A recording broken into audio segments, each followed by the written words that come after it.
Beautiful day, beautiful day. Now it really is wall-to-wall sunshine. What have you been up to? I've been riding on a daydream. Hey YouTube, thanks for checking out RV Daydream. And we're the day before we're going to go RVing. Nice though, it's nice. It's a little bit chilly for my liking, but it's about 63 degrees right now, maybe 62 degrees. Today's high is going to be 67. There is not a cloud in sight, and there shouldn't be all day. The temperature is going to be significantly warmer tomorrow, so whenever I head out of here and go to the campgrounds, we're talking 79 degrees, which is great.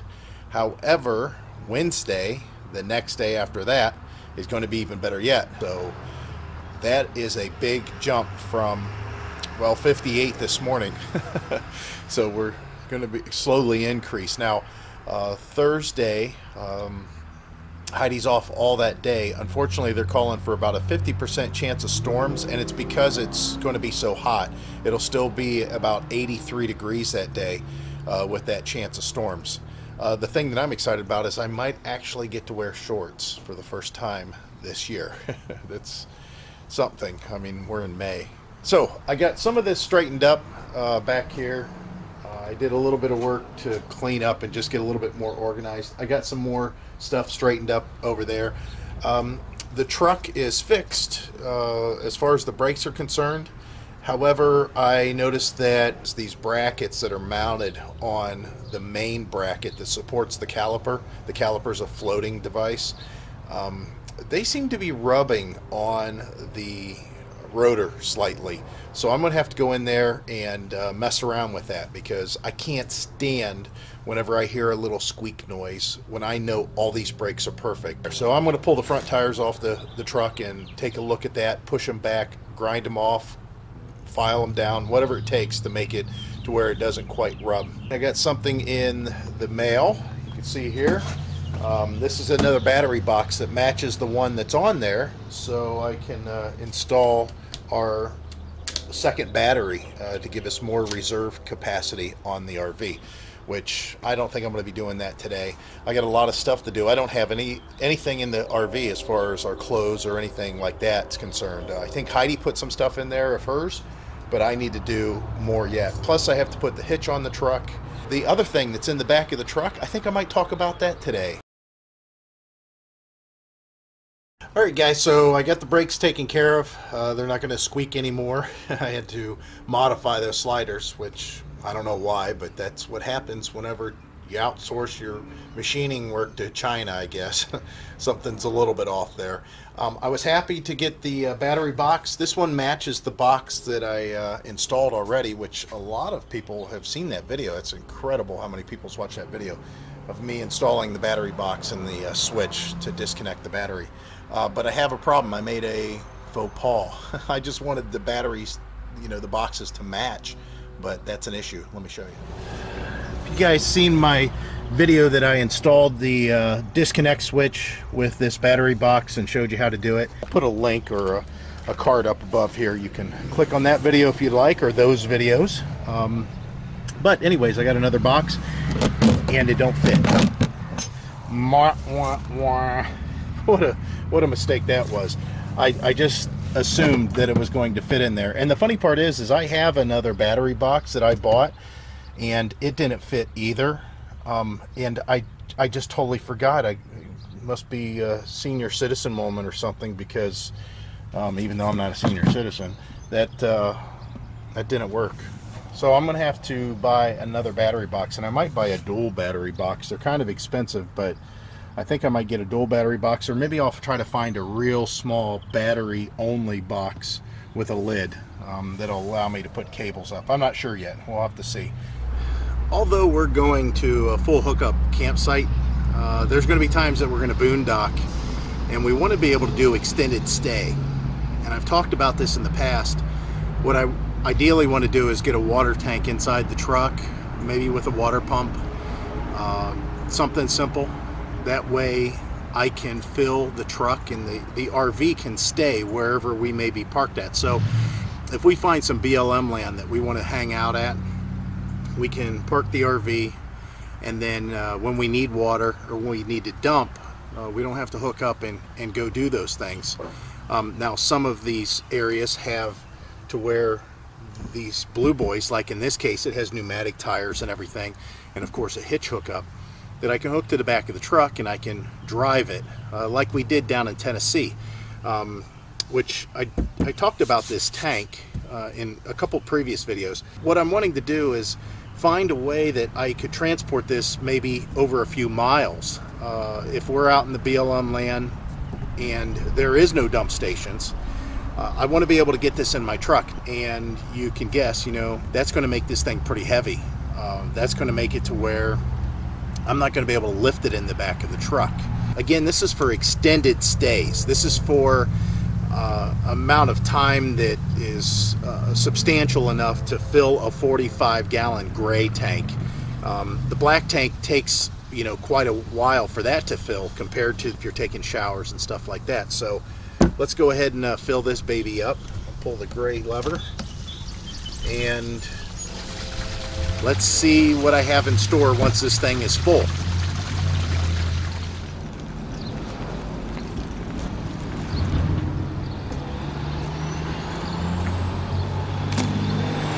Well, I can tell you the thing has probably about 30 gallons in there because it is not exactly light. It's still trying to move because it's sloshing around a bit. So here's the situation. At this point, I would have the hitch on the truck and I could just slide it over the ball and again, take it to where it needs to go. If it was local, if it wasn't very far at all. But this thing can't be towed at any greater speed than maybe 5 miles an hour. So what I'm going to do is find a way to get it in the bed of the truck, which I did. Well, you guys know that's been following me that I have a winch back here in a battery. I've had this for quite some time. Those winches are very inexpensive. And it's just some metal that I mocked up and welded together to go in between the bed rails. This winch here is a Warren 1700 and it's seen its day, that's for sure. But there's other winches you can get at Harbor Freight that have like a remote control that's wireless and pretty much can handle the same amount of weight. That's pretty cheap. I think they're about $50. So this is the item that I wanted to show you and what I picked up. We talked about this briefly and I showed it to you, so now we'll talk about it a little bit more. This is an aluminum wheelchair ramp, and yes, there's other ways to do this. These are the ramps that I've been using for years to put mowers in the back of this truck and the previous truck that I had and unloaded at customers, and they've done a good job. They're 8 foot long, they have ramp art ends, and you could do something like this, but the problem is you can see how bulky they are. Because of their length, that's kind of an issue. So this being as small as it is, you know, allows you to set it up on end. I'll show you what this thing looks like whenever I unfold it and show you the process that goes behind that.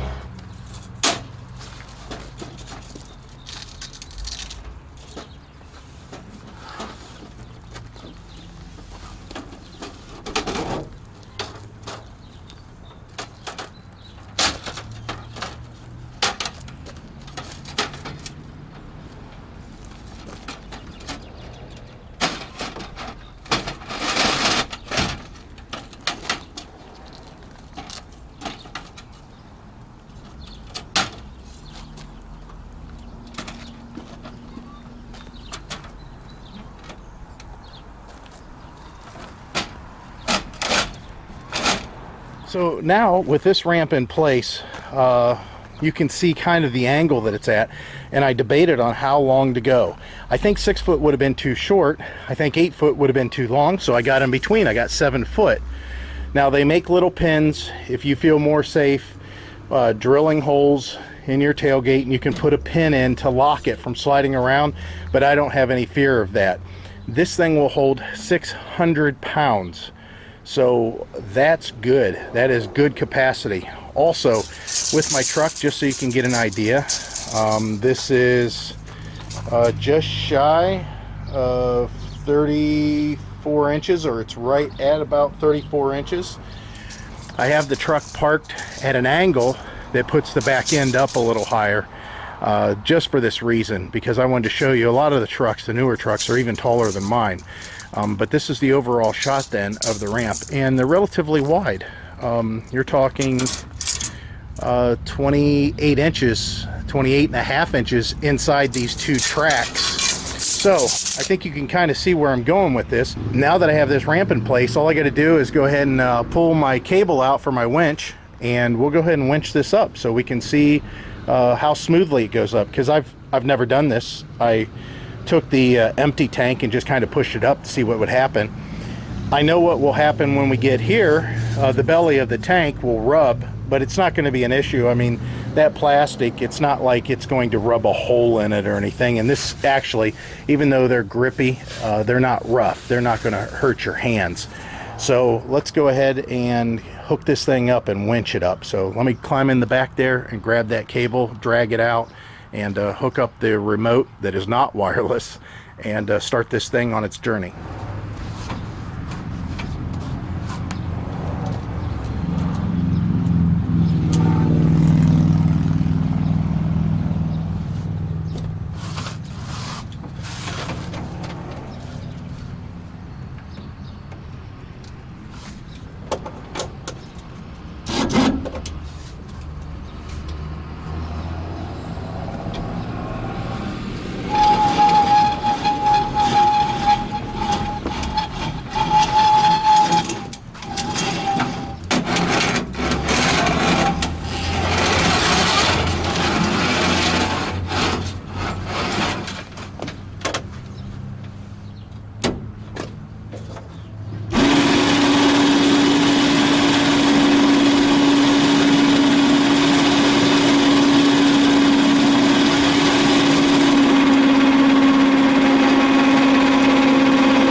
Alright, let's point out a couple things. First of all, the tires in the back are just the right width to fit inside that track.